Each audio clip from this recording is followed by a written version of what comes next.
আলো ফুটতে পাখির কিচিরমিচির ডাক আর রাস্তার গাড়ি ঘোড়ার হর্ন কানে আসতে আরম্ভ করেছে। উপর হয়ে ঘুমিয়ে আছে জাঙ্কুক। আপাতত গায়ে একটা ট্রাউজার ছাড়া কোনো কিছুই নেই। জ্বরটা বোধহয় পড়েছে, যদিও মাথাটা এখনো ভারী ভারী মনে হচ্ছে। ঘুমটাও প্রায় কাঁচা হয়ে এসেছে। সে অন্য পাশ ফিরে ঘুমানোর জন্য নড়াচড়া দিতে পায়ের কাছে কিছু আছে বলে মনে হলো। ভারী ভারী লাগছে। পরখ করে দেখার জন্য নিজ পা দ্বারা আরো কয়েকবার খোঁজা দিতে স্তম্ভিত ফিরল তার। তার যতদূর মনে পড়ছে কাল রাতে তে এসেছিল। তাহলে সে কি এখানেই ঘুমিয়ে গেল? সেকেন্ডের মধ্যে কথাগুলো মস্তিষ্কে নাড়া দিতেই দ্রুত উঠে বসলো সে। যা ভেবেছে তাই। এভাবে পায়ের কাছে মনের আনন্দে ঘুমিয়ে আছে স্টুপিডটা। তের মুখের দিকে নজর যেতেই দেখতে পেল ওর ঠোঁটের চারিপাশে লিপস্টিক লেগে আছে। জাঙ্কুক ভ্রু কুঁচকালো, চোখ বন্ধ করে কালকে সব ঘটনা ভাবার চেষ্টা করলো, কিন্তু তের রুমে আসার ঘটনা ব্যতীত কিছু মনে পড়ছে না তার। কিছু কিছু মনে আছে, আবার কিছু কিছু মনে নেই। নিজেও বুঝে উঠতে পারছে না। সামনে তাকে মেয়েটার শান্ত নিদ্রা মগ্ন মুখটা দেখেই বুকের ভেতর কেমন জানি একটা অজানা আতঙ্ক তোলা দিল। মনের ভেতর হাজারটা প্রশ্ন যেন ঝড়ের মতো ঘুরতে লাগলো। সে একবার নিজের দিকে আর একবার তের দিকে দেখতে লাগলো। জ্বরের মধ্যে উল্টাপাল্টা কিছু করে ফেলেনি তো? সে এভাবে উদাম গায়ে বা শুয়ে আছে কেন? গলাটা শুকিয়ে কাঠ, ঠোঁট কামড়ে ধরেছে হয়তো নিজের ভেতরে কাপড়টা চেপে রাখতে। হাত দুটো কাঁপছে অজান্তেই। শক্ত করে বিছানার চাদর চেপে রেখেছে। চোখে কেমন এক অস্থিরতা, মনে এক অনবরত আলোড়ন। যেহেতু তেল লিপস্টিক লেপটে আছে, সে যদি কিছু করে থাকে তার গায়ে তো থাকার কথা। ভেবেই দ্রুত ড্রেসিং টেবিলের সামনে গেল সে। নিজেকে খুঁটিয়ে খুঁটিয়ে দেখতে লাগলো। না, সেরকম কিছুই নেই। একটা স্বস্তির নিঃশ্বাস ফেললো জাঙ্কুক। মনের সন্দেহ পুরোপুরি কাটতে বিছানার এক কোণে পড়ে থাকা টি শার্টও দেখতে আরম্ভ করলো। দেখে একরাশ ভয় চেপে ধরলো বুকটায়। চোখ বন্ধ করে বিড়বিড় করে আওড়ালো, ও গড, লিপস্টিক। এরপর দ্রুত টি শার্টটা আলমারির ভেতরে লুকিয়ে রাখলো। একটা ভয়, একটা অনিশ্চয়তা বুকের ভেতর জমাট বেঁধেছে। তারপর নিজেকে সান্ত্বনা দিল, যা হয়েছে হয়েছে। সে তো তেকে বিয়ে করবে, বাট এই মুহূর্তে কিভাবে কি? তে বাড়ির সবাইকে বলে দিলে কি হবে? এত বড় ভুল কিভাবে করলো সে? অথচ এই বজ্জাতি ঘটনার কোনো সিঙ্গেল মোমেন্ট পর্যন্ত তার মনে পড়ছে না। তের তো নিশ্চয়ই সব মনে থাকবে। যে করেই হোক সব প্রমাণ লুটপাট করতে হবে।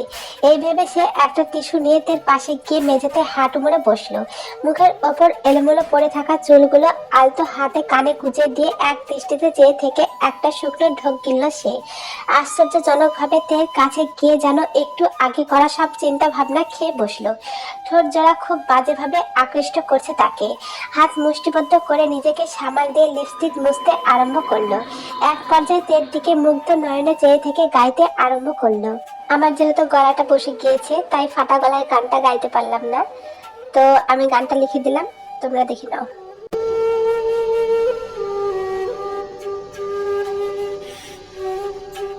লিপস্টিক মোছা শেষে আরো কয়েক মুহূর্ত তার ঘুমন্ত প্রেয়সীর আদরে মুখ পানে চেয়ে থাকলো আর বিড়বিড় করে আওড়ালো, এত কিছু করে ফেললাম, অথচ তোর শরীরে কোনো প্রুফ রাখিনি। আদৌ কিছু করেছি তো? I am not a gentleman বলে তের আধ বোঝা নাকের সাথে নিজের সরু নাকটা কয়েকটা ডলা দিয়ে মুচকি হাসলো জাঙ্কুক। তারপর তের মাথার নিচে একটা বালিশ রেখে ওয়াশরুমে চলে গেল। তে ঘুম থেকে উঠে তাকে এই অবস্থায় দেখলে বেকায়দায় পড়ে যাবে, যার কারণে আর দেরি করলো না। মিনিট কয়েক পর ফ্রেশ হয়ে বেরোলো সে। কয়েকবার আর চোখে চেয়ে তেকে দেখে নিল, এখনো ঘুমিয়ে আছে। জাঙ্কুক সবসময় শব্দহীন নিরিবিলি কাজ পছন্দ করে আর নিজেও সেভাবে কাজকর্ম করে, কিন্তু আজ একটু জোরে জোরে কাজ করছে। আলমারি শব্দ করে খুলছে, আবার শব্দ করে লাগিয়েছে। চুলে চিরুনি করে সেটাও শব্দ করে ড্রেসিং টেবিলের ওপর রেখেছে। উদ্দেশ্য, এই শব্দে যদি তের ঘুম ভাঙে। নিজে ডেকে তুলতে মায়া লাগছে। জাঙ্কুক আশ্চর্য হলো নিজের ওপর। সেও কি তের মতো ছেলে মানুষ হয়ে যাচ্ছে নাকি? ডেকে ঘুম ভাঙাচ্ছে না, আবার ঘুম থেকে তোলার যাবতীয় টেকনিক অ্যাপ্লাই করে যাচ্ছে। আবার একটু আগেও কি সব ভাবনা চিন্তা করলো। যদি কোনো অপরাধ করেও থাকে, সেটা ঢাকার জন্য কি সব চিন্তা ভাবনা করে ফেলেছে। কাজ করলো জাঙ্কুকের বুদ্ধি। তেও ঘুম থেকে উঠলো। প্রথমে এদিক ওদিক তাকে হকচকিয়ে উঠলো, এটা তো তার রুম নয়। তারপর মনে পড়লো সে তো কাল রাতে জাঙ্কুকের রুমে এসেছে, তখনই বোধহয় ঘুমিয়ে পড়েছে। তেকে উঠতে দেখে জাঙ্কুক গম্ভীর কণ্ঠে বলল, কাল রাতে কিছু হয়েছে? প্রশ্নটা করে সে মনে মনে হাজারবার আল্লাহকে বলছিল যেন উত্তরটা না আসে, কিন্তু সেটা হলো না। তে উত্তর দিল, জাঙ্কুক ফের জিজ্ঞাসা করলো, কি হয়েছে? হয়েছে তো অনেক কিছু, কিন্তু আপনাকে বললে তো মানবেন না। ঢং না করে বল। জাঙ্কুক নিজের কার্যকলাপ দেখে তার নিজেরই একটা কথা বারবার মাথায় আসছে। চোরের মায়ের বড় গলা। কাল আপনি আমাকে রুমে জোর করে রেখে দিয়েছিলেন, দেন তারপর তারপর আপনি আমাকে, এইটুকু বলে থেমে গেল তে। জাঙ্কুক অধৈর্য হয়ে বলল, স্পিক আপ তে। কি কি যেন বলেছিলেন, ভালো করে শুনতে পাইনি, কিন্তু একটা কথা শুনেছি। শুধু বলেছিলাম, কি বলেছিলাম? হার্ট স্টিলার বলেছিলেন। কিছু করিনি তো? বিচলিত হয়ে কথাটা বলে নিজেকে মনে মনে কয়েকটা ধমক দিয়ে কথা ঘোরাতে জাঙ্কুক ফের বলল, আই মিন তোকে মেরে বসিনি তো? তের মুখে দুষ্টু হাসি, ঘন ঘন দুই ভ্রু নাচাতে নাচাতে বলল, ওইসব বাদ দিন। হার্ট স্টিলার কেন বলেছিলেন? আমি আপনার হৃদয় হরণী? একটু ভুল শুনেছিস, হার্ট রিপেয়ার বলেছিলাম মেবি। মোটেও কথা ঘোরাবেন না জাঙ্কুক ভাই, যা বলেছে তা তো বলে ফেলেছে, এখন আর ঘুরে পেঁচে বলেও লাভ নেই। ওই মেয়ের মাথায় যেটা ঢুকেছে সেটা আর বের হবে না। আল্লাহর অশেষ রহমত, কিছু করে বসেনি। এখন যে কোনো উপায় রুম থেকে তাড়াতে পারলেই হয়। হেডেক হচ্ছে, যা এখন। তেরো ফ্রেশ হতে হবে, তাই আর কথা পেঁচালো না সে। তাছাড়া জাঙ্কুক এখন যেভাবে কথা ঘোরানোর চেষ্টা করুক না কেন, সে তো মানবে না। হার্ট স্টিলার না হয় ভুল শুনেছে, কিন্তু ওই যে বিয়ের কথা বলেছিলেন সেটা তো স্পষ্ট শুনতে পেয়েছে। ওনার মনের মধ্যে যদি কিছু নাই থাকবে তাহলে ওসব বলবেন কেন? মনে মনে আরো হাজার কথা ভাবতে ভাবতে চলে যাচ্ছিল তে। তার মধ্যে জাঙ্কুক আবার পিছু ডাকলো তাকে, বলল, আমার টি শার্টের লিপস্টিকের দাগ কেন? এই প্রথমবারের মতো জাঙ্কুকের গলায় ইতস্তত ভাব। একটু নার্ভাসনেসের সাথে কথাটা বলল। পিছু ফিরল তে। অল্প কিছুক্ষণের ভাবনা সেরে বলল, কাল পড়ে যেতে দিয়েছিলেন, যাদের বাঁচিয়েছি আমি। লিপস্টিকের দাগের কথা বলেছি। আরে ভাই, কথা শেষ করতে দিবেন তো? আমার ঠোঁটে লিপস্টিক ছিল, সেটা লেগে গিয়েছে মনে হয়। রাতের বেলায় পেতনি সেজে ঘুরে বেড়াস? পেতনি পেতনি করছেন না, এই পেতনি একদিন আপনার ঘাড়ে উঠে নাচানাচি করবে বলে চলে গেল তে। তে যেতে জাঙ্কুক বিড়বিড় করলো, আই উইশ সেই দিনটা খুব শীঘ্রই আসুক। জীবন পরিবারের পারিবারিক টুকিটাকি রোগের ডাক্তার জাঙ্কুক। টুকিটাকি বলতে জ্বর, জারি, হাঁচি, কাশি, সর্দি বা ঠান্ডা লাগা, কারো প্রেশার আপ ডাউন, এই আর কি। যেহেতু সে হার্ট বিশেষজ্ঞ, তাই সে হার্টের বিষয়ে পারদর্শী। অন্যান্য জটিল রোগের জন্য আলাদা ডাক্তার দেখানো হয়। যদিও আল্লাহর রহমতে জীবন পরিবারের সদস্যদের তেমন কোনো জটিল রোগ নেই, আগে পরেও ছিল না। বাড়ির বড় কর্তা আরএমের একটু সমস্যা আছে। বেশি চিন্তা ভাবনা বা হাইপার হলে প্রেশার বেড়ে মারাত্মক অবস্থা হয়ে যায়। এই জন্য ব্যবসায়িক কাজকর্মে যতটা সম্ভব তাকে রিল্যাক্স রাখার চেষ্টা করেন জাংশুক। একটু আগে একজন ডাক্তার এসে জাংকুককে দেখে গিয়েছেন। আরএম সেই ডাক্তারকে নিজেদের বাড়ির গাড়িতে উঠিয়ে ড্রাইভার রহিমকে পৌঁছে দিতে বলে ডাইনিং রুমে সবাই বসে হাঁক ডাক ছাড়লেন। শোনো সবাই, এদিকে এসো। জিহক আর জংশুক কিসব বিষয় নিয়ে কথা বলছিল। বড় ভাইয়ের কথা শুনে তারা সেদিকে মনোযোগী হলেন। বাড়ির তিন গিন্নি রান্নার কাজে ব্যস্ত ছিলেন। হাতের কাজ সেরে এগিয়ে আসলেন তারা। রকি, সুবিন, তে, তাহি ওপরে ছিল। আরেমের ডাক শুনে যে যেখানে ছিল হুড়মুড়ে নিচে নেমে এলো। সবাই এক জায়গায় হতেই আরেম বলল, তোমরা কি কাল রাতের ঘটনা জানো? সবাই জিজ্ঞাসু দৃষ্টিতে আরেমের দিকে তাকালেন। কি হয়েছে কাল রাতে? তের খটকা লাগলো। বড় আব্বু কি কোনোভাবে তার আর জাঙ্গুকের এক ঘরে থাকার কথা বলছেন? তে বেজায় খুশি। গ্রামাঞ্চলে তো প্রাপ্ত বয়স্ক ছেলে মেয়েদের এক রুমে দেখলে বিয়ে দিয়ে দেয়। তাহলে বড় আব্বু কি তাদের এক রুমে দেখে নিয়েছেন আর এখন সেটা বলতে চাচ্ছেন তাদের বিয়ে দিয়ে দিবে? এমন কিছু হলে তো খুব ভালো হবে। একদিকে একজনের মনে উৎফুল্লা, অন্যদিকে জাঙ্কুক ড্রয়িং রুমে আসার উদ্দেশ্যে মাত্র কয়েক সিঁড়ি ভেঙেছিল। আরেমের কথা শুনে সেখানে থেমে গিয়েছে। ঠোঁট কামড়ে দাঁড়িয়ে পরিস্থিতি কোন দিক দিয়ে যায় সেটা বোঝার চেষ্টা করছে। যাকে বলে চোরের মন পুলিশ পুলিশ, সত্যি হলো তের ভাবনা, তবে সেটা ভিন্ন কায়দায়। আরেম বললেন, আমরা তো সবসময় তে আর জাঙ্কুককে রাগারাগি করতেই দেখি, আসলে কিন্তু আমাদের তে জাঙ্কুককে খুব ভালোবাসে। কাল রাত 2টার দিকে ছেলেটার জ্বরের কি অবস্থা দেখার জন্য যেতে গিয়ে দেখি তে জাঙ্কুকের মাথা টিপে দিচ্ছে। তারপর আমি দেখলাম সেবা করার তো লোক আছেই, তাই আর ভেতরে গেলাম না। একেই বলে ভাই বোনের ভালোবাসা, বুঝলে? আমি তো জাঙ্কুক ভাইকে ভালোবাসি বড় আব্বু, কিন্তু জাঙ্কুক ভাই তো বাসে না। তে গভীর ভাবে কথাটা বলল। বাকিরা সেটা স্বাভাবিকভাবে নিয়ে হেসে উড়িয়ে দিলেন। জেহবের জরুরি মিটিং আছে, তাই তিনি চলে গেলেন। আরএম আর জংশুক ব্যবসায়িক আলাপ শুরু করলেন। তুই কি ভালোবাসার পাওয়ার যোগ্য?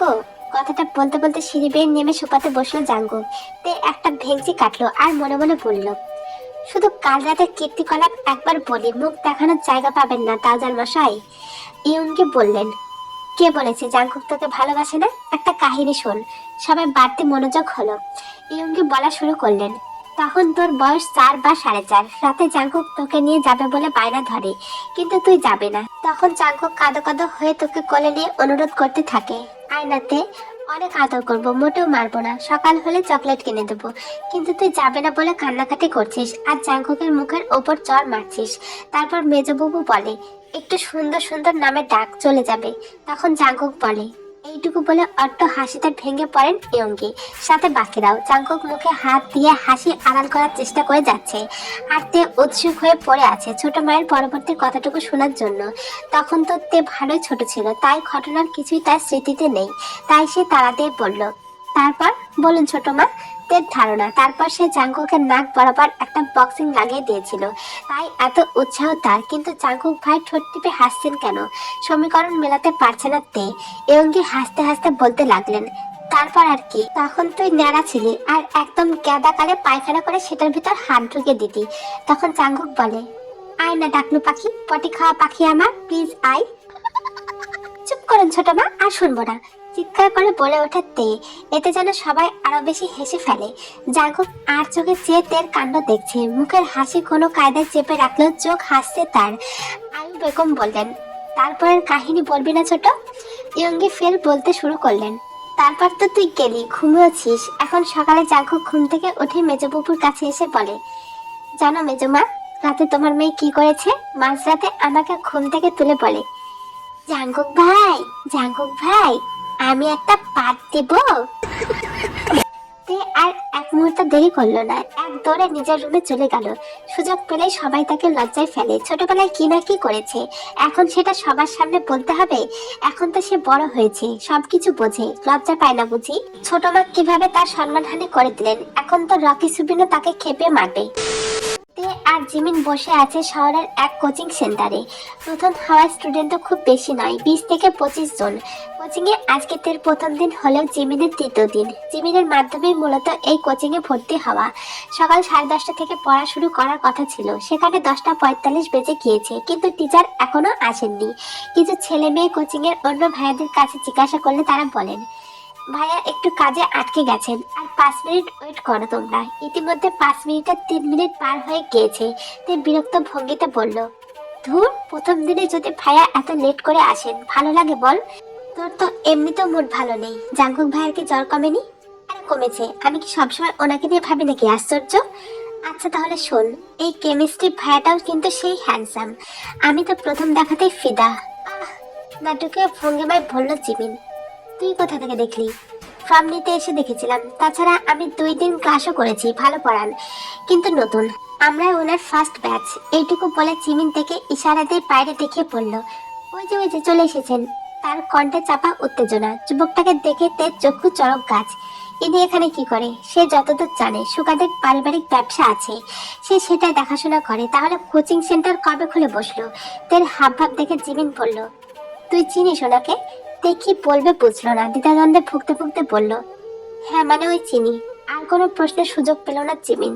সুগা এসে প্রশ্ন ছুড়ল, আজকে নতুন কেউ আছো? থাকলে দাঁড়াও। তে সহ আরো 5-6 জন উঠে দাঁড়ালো। দেখে দেখে তির্যক হাসলো সুগা, হয়তো তার আসার অপেক্ষার দিন গুনছিল সে। এরপর নতুন আর কেউ আসুক বা না আসুক তাতে কিচ্ছু যায় আসে না, তার কিচ্ছু না। জাঙ্কুক ভাই, একটা কথা বলি। রাতের খাবার খেয়ে স্বয়ং কক্ষের দিকে যাচ্ছিল জাঙ্কুক। তে পেছন থেকে ডেকে কথাটা বলে।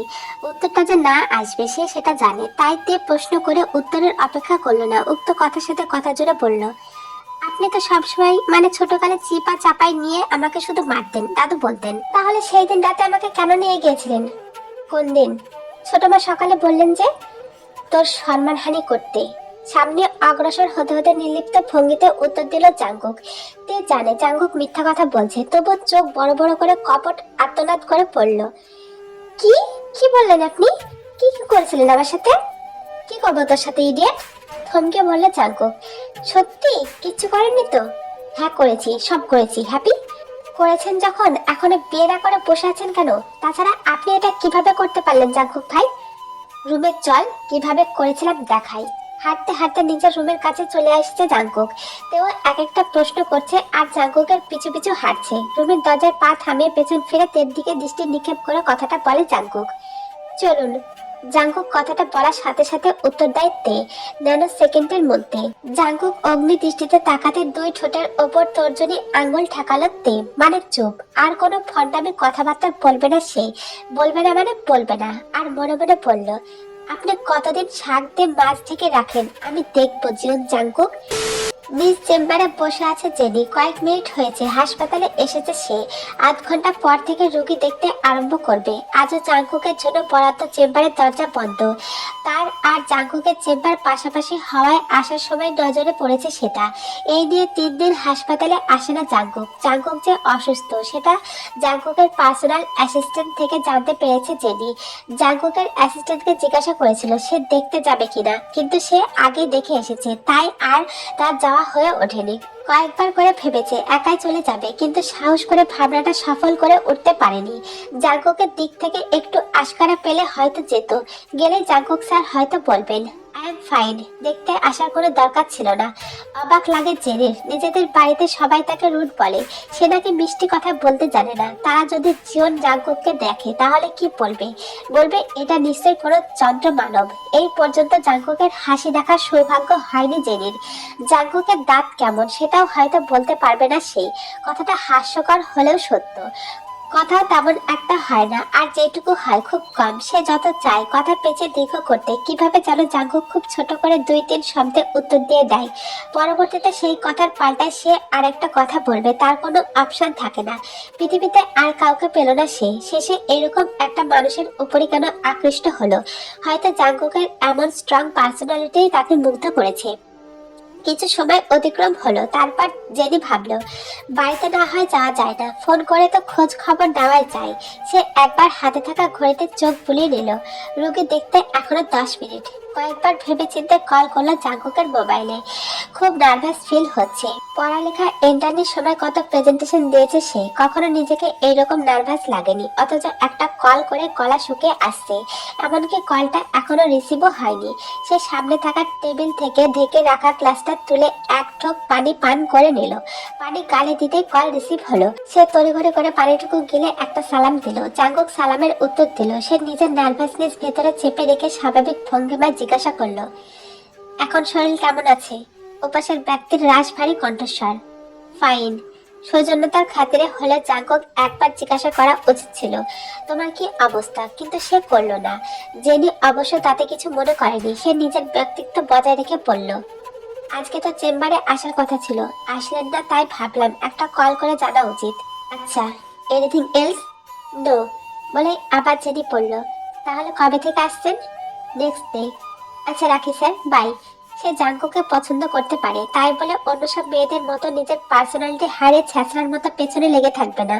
তাই আর কথা পারালো না জেনি। বাই। ছোট করে কথাটা বলে জেনির আগেই কল কাটলো জাঙ্কুক। জাঙ্কুক যে তার কথার উত্তরে বাই বলবে জেনির ধারণার বাইরে ছিল। বিষয়টা খুব ভালো লাগলো তার। আহামরি কিছুই না, তবুও ভালো লাগলো।